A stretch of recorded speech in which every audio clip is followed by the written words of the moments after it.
Hello, everyone. Welcome back to episode 5, and today we're going to be discussing school age.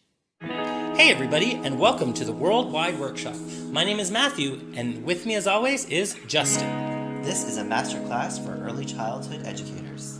A conversation about developing your excellence. Each week we will share our perspectives, experiences, and mistakes on our journey toward better practice. So sit down and listen up.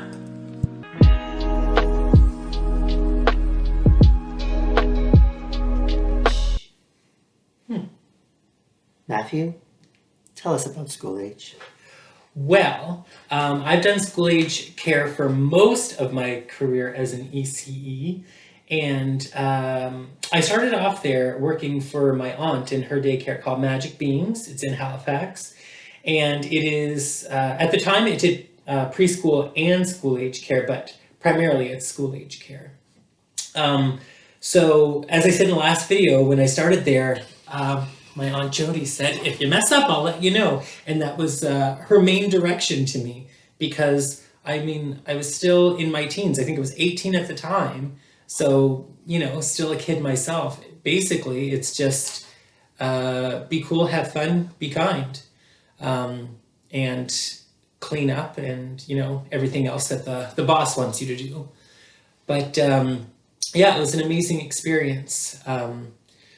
I found that there was I put so much pressure on myself to kind of be perfect, to know everything, to know all the answers when I went there. And, I quickly found out that those kids didn't care what my answers were at all because they had been in school all day and were done with listening to adults' opinions on things and just wanted to play. So it was really great to have that stress alleviated. I didn't have to teach them. I just had to be their friend who would keep them safe, essentially.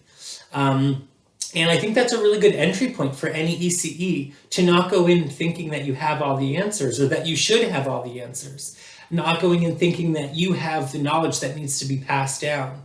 That's not really our place as ECEs. I don't think anyway. I don't think either. Yeah. So I went in and my favorite time there was actually during the summer, because what we would do is we would go on these urban hikes or playground hikes. So instead of hiking through the woods over rocks and things like that, we would hike, across sidewalks and everything to get to different playgrounds, deeper and deeper into the city. And, we'd end up walking about 5 to 10 kilometers a day with these kids, but just stopping every kilometer or so at the next playground. And, we'd bring our own snacks and food with us. Everybody would have their own backpack, and we'd stop and play, get up and go to the next one.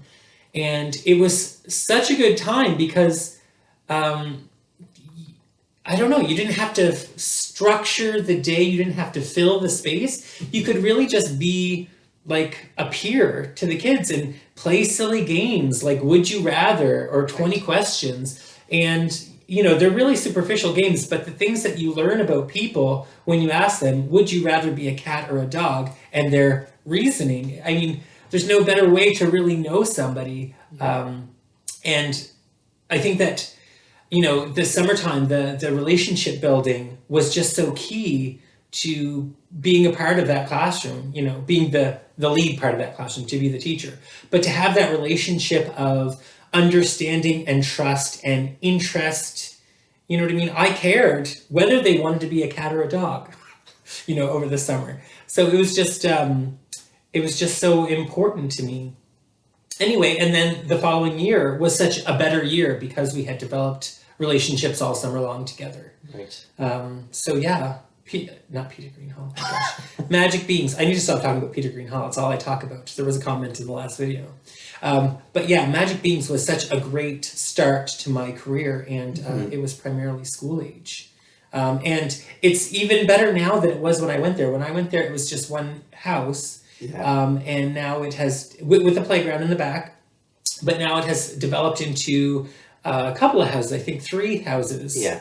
And there are, different levels of playground. Like Jody now has like a basketball or hockey court in the background. She has a full-on climbing structure. She has a loose parts type natural playground space. So she's really like covering very different types of play within these 3 backyards that she connects. And it's like, I don't know, I would say it's the best of the best for, at least for the outdoor spaces. I mean, the indoor spaces are wonderful as well, but indoor spaces are a lot more, I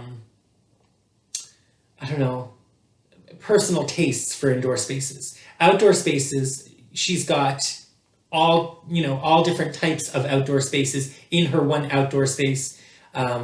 And it's just a magical place. Magic beings, magical place. Anyway, what do you think about, you've been there. What do you think about Magic Beans? Well, Magic Beans.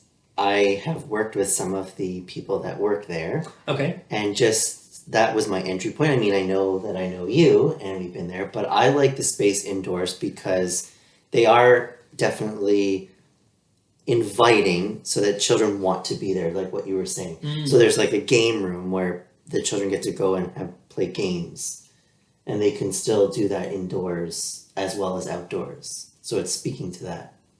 Yeah, actually, that reminds me of the Lego space that they have inside. It is like a Lego studio. Yeah. Like they should be advertising for Lego in there. And it's been going on for years. Yeah, yeah. It's not just like It's not just a one-off thing, a no. one-group thing. Lego is the language of after-schoolers. I mean, Yeah. it happened with me for 15 years. Lego is their paint, or sometimes their paint. well, it's a way of communicating. Yeah, yeah, and the stuff that they made, like they made that island. Rula made that island with them. What was it? Disaster Island. Yeah. And it was kind of like Survivor, where they were, dropped on this island, and they had little challenges that they had to do. And yeah, all out of Lego. Build things, build structures, develop your personality, your home, things like that. Just really kind of creative and stuff. Anyway, yeah, the inside of that place is also amazing, but the outdoor space is really what Attracts you. attracts me. I Because you're an I prefer to be outdoor- outdoors. Yes. That's my my favorite spot. Yes. Anyway, we'll get back to you after the break.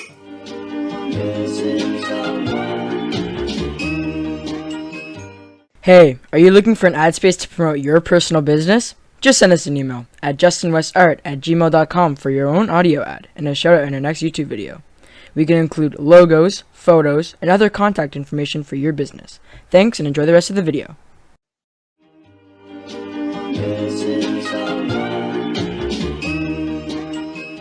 And welcome back. So, Justin, can you tell us about your experience entering school-age care or working in school-age care? I sure can, Matthew. So I think for me, I started 20 years ago, and I felt that You didn't start in school-age 20 years ago.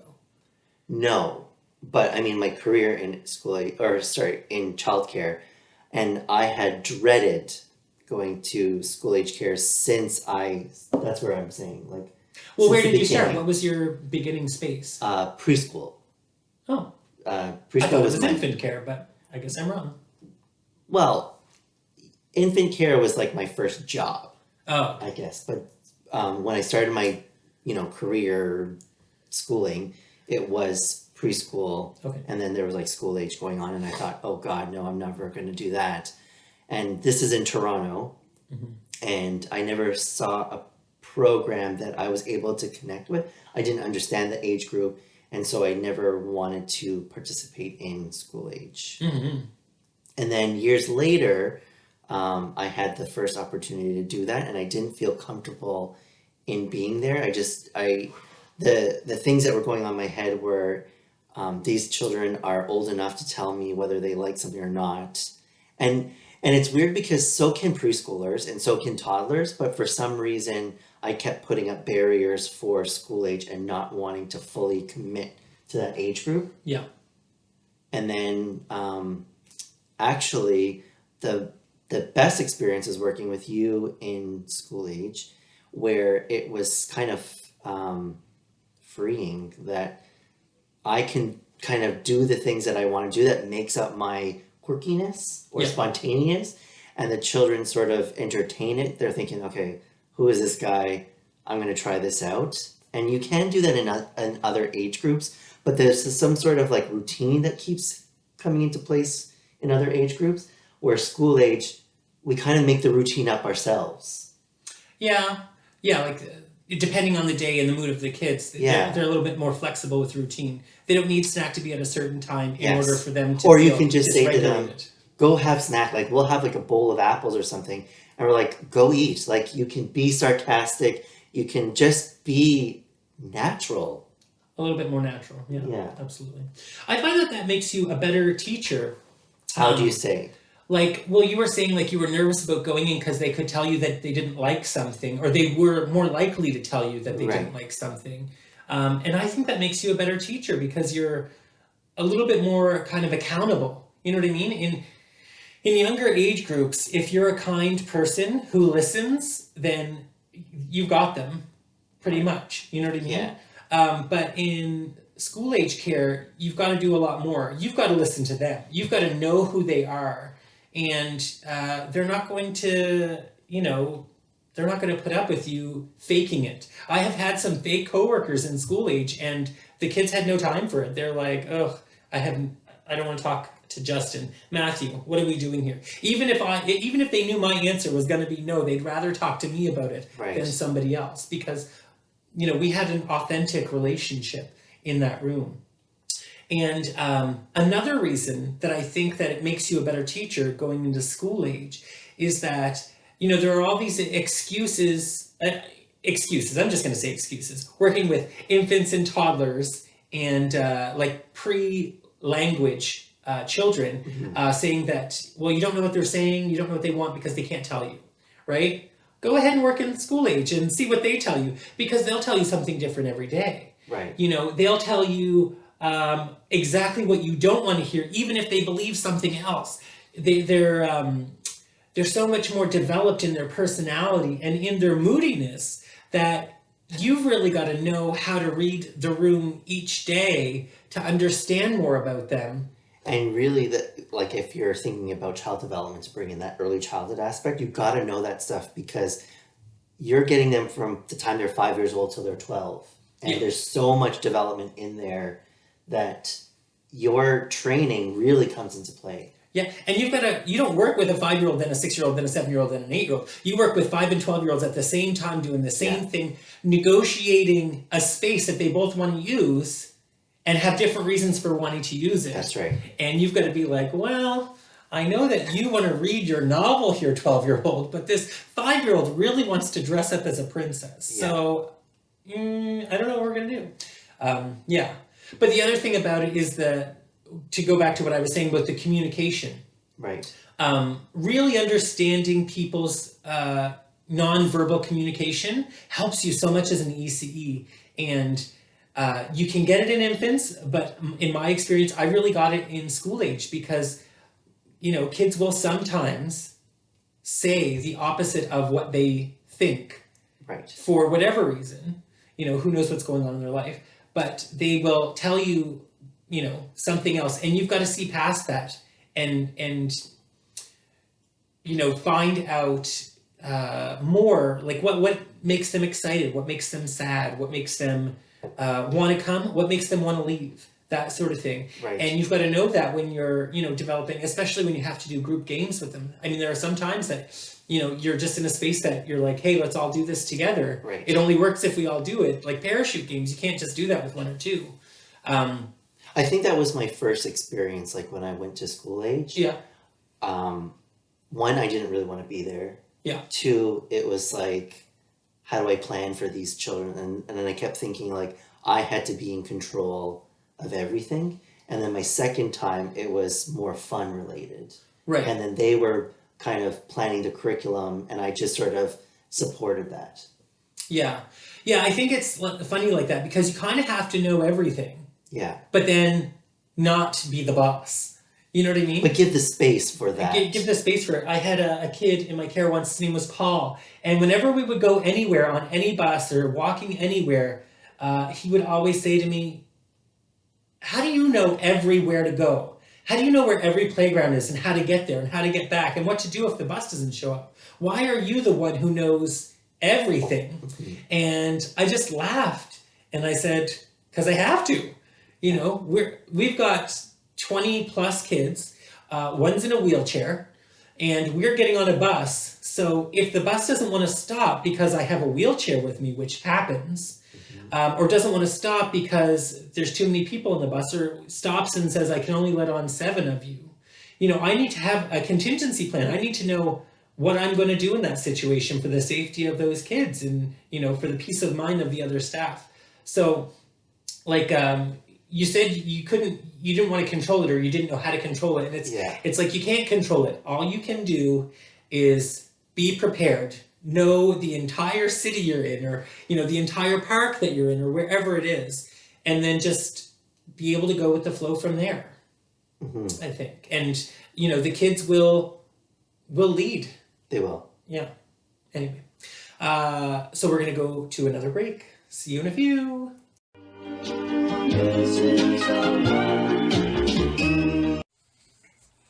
Hey, are you looking to do home improvements? Yeah, but anyone I call doesn't show up, or the work they do just isn't great. Well, you should try Perfect Tile and Flooring. Just ask for Moon. He can install bathrooms, kitchens, and a whole lot more. Really? Have you seen his work, though? My bathroom felt like an indoor outhouse. Cracked tiles, stained tub, and holes to the outside world. Moon, from Perfect Tile and Flooring, came in and worked his magic. Our disaster bathroom was transformed into a relaxing oasis. Really? He sounds great. How can I get a hold of him? You can go to his Facebook page at Perfect Tile and Flooring. He is fully insured and accredited by the Better Business Bureau. Wow, thanks, Justin.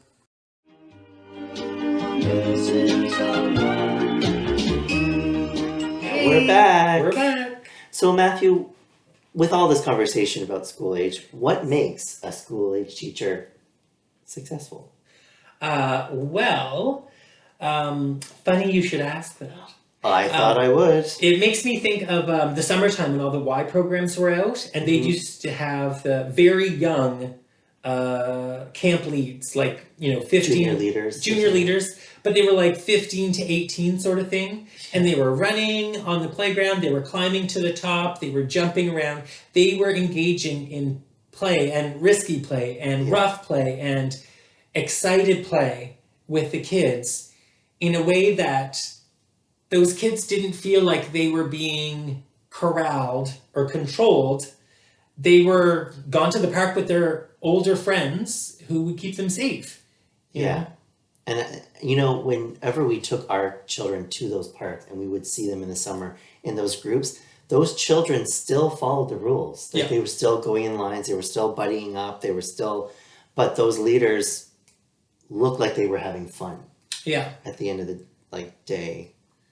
Yeah, and it just makes me think of, like, my own childhood. Whenever I was with my friends in the woods, like, I was, you know, maybe 10 at the time, and one of the, like, my friends were also 10. I had twin friends, and their older brother was 16, and we would go back in the woods and build camps and stuff. And, you know, whoever was the oldest was kind of the leader of that. We trusted that person implicitly with, you know, knowledge and safety and stuff. So, you know, it's kind of like with school age care, you kind of have to have that, that, I don't want to say gang, because gang has such a negative connotation, but I mean like group of kids, like a clique, or, you know, a bunch of kids, neighborhood kids who get together and play together of their own volition, not because they're dropped off at daycare. That's the feeling that you want in your school age classroom. And you don't have to be young to do that. I'm glad you said that. Because I'm not young anymore. You know, that was 20 years ago. But you have to act like you're young.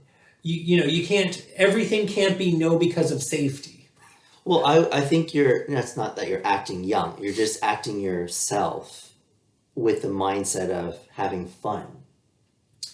I think. Yeah, but people are so hung up on safety because they can see everything that could possibly go wrong in a situation like, don't climb a tree, right? Or don't climb on the outside of the playground is a better example. Don't climb on the outside of the playground because you could fall, and if you fall, you might fall in a way that will hurt your arm, and if you do, it might break your arm, and if you do, then I might get sued. Or I might be seen as a bad teacher. It's a self-fulfilling prophecy if you're projecting that these children are going to get hurt. Right. But if instead the teacher got on the outside of that playground and played there with those kids and practiced with them jumping off the outside of the playground, they're not gonna fall. You know, Right. I mean, they'll fall, but they'll fall on their feet or they'll fall on their butt. I mean, we've got fall zones for a reason, right? And the other thing is, the more you fall as a kid, the easier it is to not be hurt when you fall. You know you're going to be okay. Yeah. But if you don't do that, then I mean, you don't know how to self-regulate. You don't know how to fall safely. Anyway, Yeah. So what makes a successful teacher? Is there any other things that you can think of? the spirit of the teacher is one thing. Oh, another thing is bringing a part of your personality to the classroom. And it makes me think of you and your practice because you're an artist and you bring that to the classroom and the children really respond to that, you sharing part of yourself. I think that's a big thing that I probably learned even in school age. The first time I wasn't bringing myself into the space. It was more like, I don't know what I'm doing. And then the second time it was more natural and I could be my quirky whatever self. Yeah. And so the children knew, oh, if I had an art question or something related to that, I'm going to go to Justin for that. Yeah. And then the things that they would do, I mean, we went on the bus and we saw a doodler with her sketchbook, and the children felt comfortable enough to ask her, what is she doing? And she explained what doodling was. And then from there, they had questions for me, and then we were able to create our own books because I happened to do a bookmaking workshop that like just before that. So we made books, and then the children made their own like do-a-tangs from that experience and started drawing or doodling. Yeah. And they were able to explain to their families what doodling was. Yeah.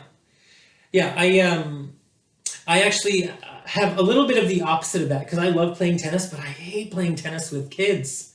I hate playing with school age kids in particular.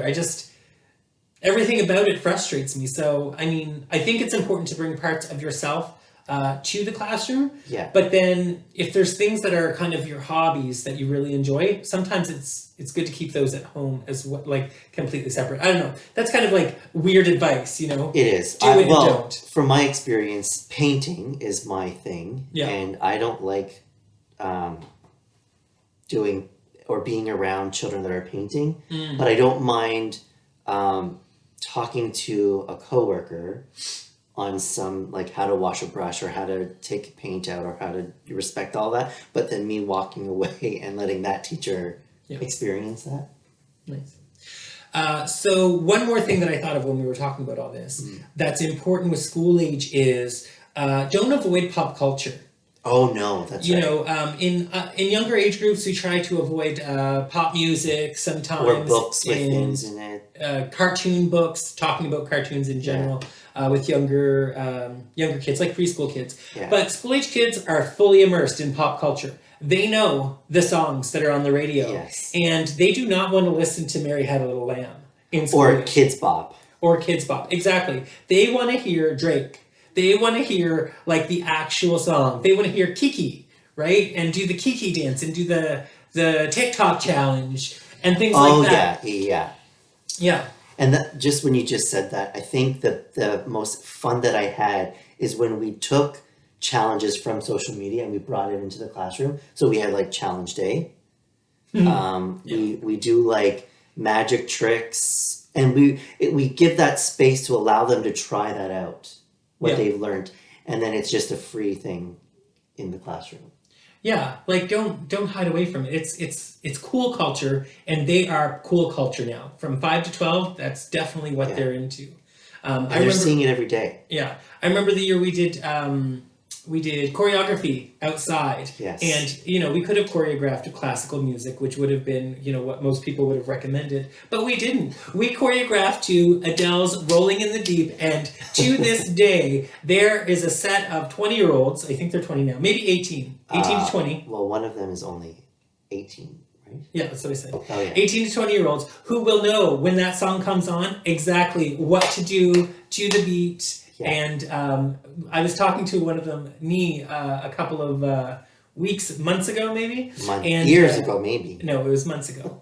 And she's like, I heard that song in the mall and I wanted to start doing that dance because it was instinctual, because we had practiced so much. Yeah. Right? And it's just, when you engage in pop culture with them and you're not censoring it from them, not trying to control what they're allowed to consume as far as music and pop culture are concerned, you know, you get in there. You're one of them. You're no longer the staunch old authority person in the room. Was the ice water challenge, was that the ALS? Is that what that was? I can't remember, but I remember the kids wanted to do the ice bucket challenge. So we were having a sleepover party, and we decided to do the ice bucket challenge. And who did we soak? Was it Alicia? Oh my God. My sister Alicia, who was also an ECE, she sat on the stairs and every kid had a cup or a bucket of ice water and went and dumped it on her. And it was just like this hilarious, ridiculous, silly pop culture challenge that that makes Alicia a special teacher to them. You know what I mean? That's a real memory of us, getting you once, you know, and that's. I think that's the part of the thing where I was talking about being yourself, where Alicia was able to embrace this moment and enjoy it, and the children got to respond to that. Yeah. Instead of just being like a kid. Yeah. Anyway, that's all we have for School Age today. If you have any comments or questions about School Age care, or examples even, please share them in the comments below or send them through emails or Facebook or however it is that you interact with us. And like, favorite, and subscribe. Like, favorite, and subscribe. And please share. And share. Bye. Bye. Hey, Editor Mike here. One last thing. Make sure to go over to my channel, top link in the description, and subscribe. Also subscribe to the Worldwide Workshop for more weekly videos. Both are free and help out a lot. Thanks, and see you guys in the next video. Peace.